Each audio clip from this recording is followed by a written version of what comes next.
Every story about Dr. Doom starts the same way. Brilliant man. Tragic accident. Descent into villainy. But that's not what happened.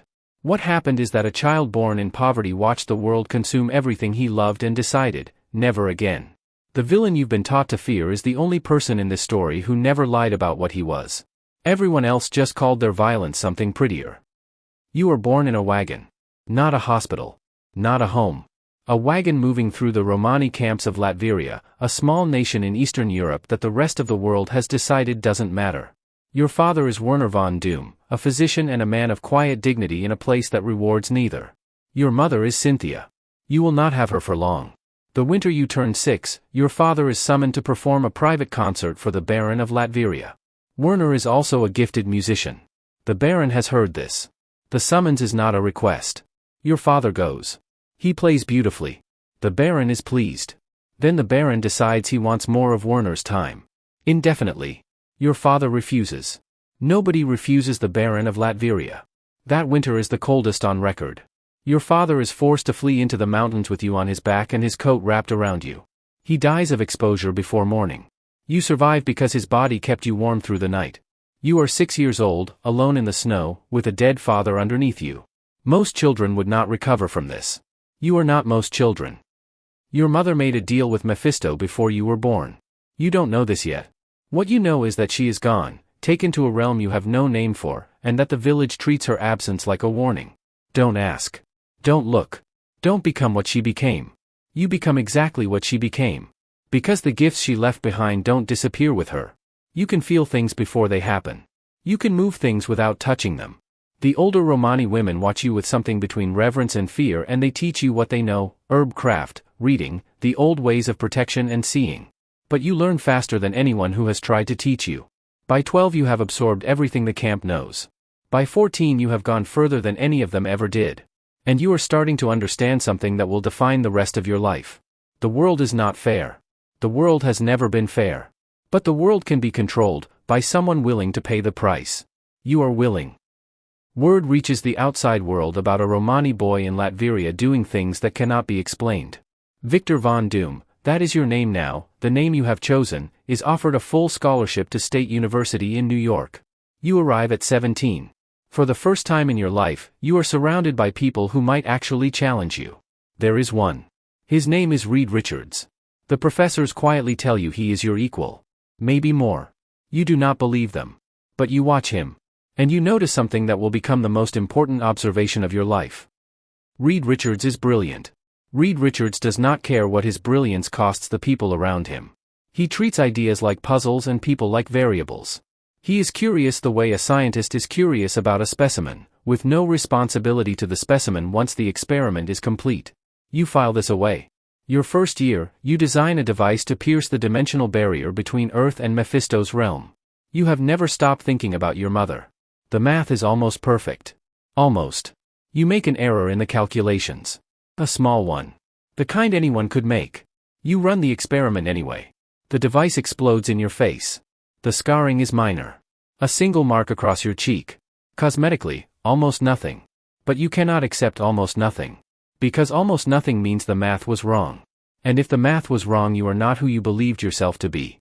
You request a mask from the monks of Doom Mountain in Tibetan exile, an iron mask, made to your specifications. You put it on while it is still hot. This is the part everyone misunderstands. The scar under the mask is almost invisible. But what lives under the mask is not the scar on your face. It is every version of yourself that almost was. The boy whose father might have lived. The son who might have reached his mother. The man who might have been accepted instead of feared. You seal all of that away. And you become something the world has no framework for. You return to Latveria. Not as a refugee. Not as a student. As a conqueror, but conquerors, you have decided, are what this world respects. The Baron who killed your father is gone within a month of your arrival. You take the throne. And here is the thing nobody tells you about Dr. Doom. Latveria thrives. Under your rule, poverty rates collapse. Citizens are fed, housed, educated. The streets are genuinely safe, not because of surveillance, but because the conditions that breed desperation have been removed. Crime requires hopelessness. You have made hopelessness structurally impossible in the borders of your nation. Other world leaders call you a dictator. These are the same world leaders whose citizens sleep on streets and die without medicine. You notice the contradiction. You do not bother pointing it out. You also continue your research. The dimensional barrier work. The sorcery.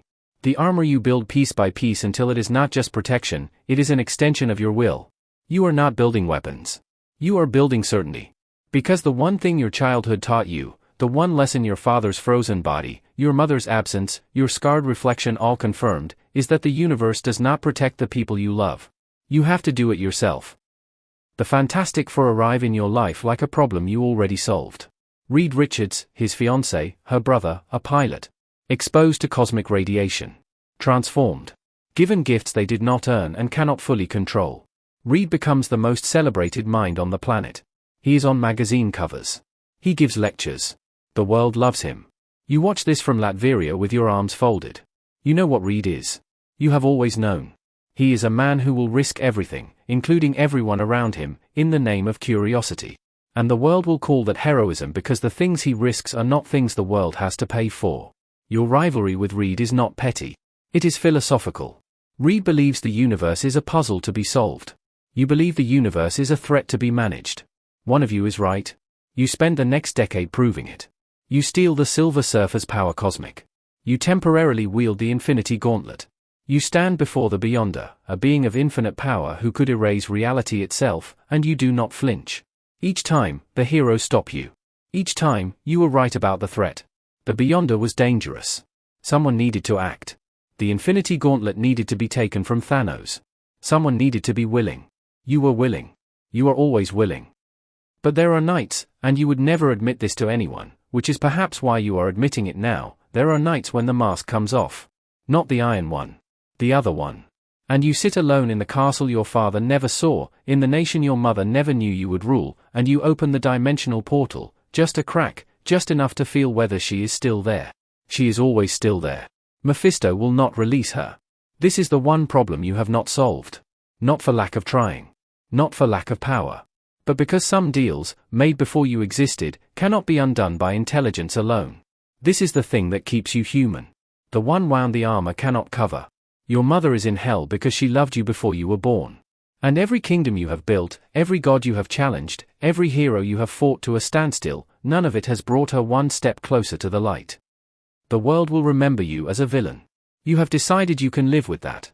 Villains, in your experience, are simply people who refuse to pretend the world was something it wasn't. You refused at 6 years old in the snow. You refused at 17 in a university that expected you to be grateful. You refuse now, from a throne you built on the grave of the man who killed your father, in a nation that eats because you decided it would. They call you doom like it's a warning. You wear it like a name. Because the only story that matters is not the one the world tells about you. It's the one you're still writing. For her.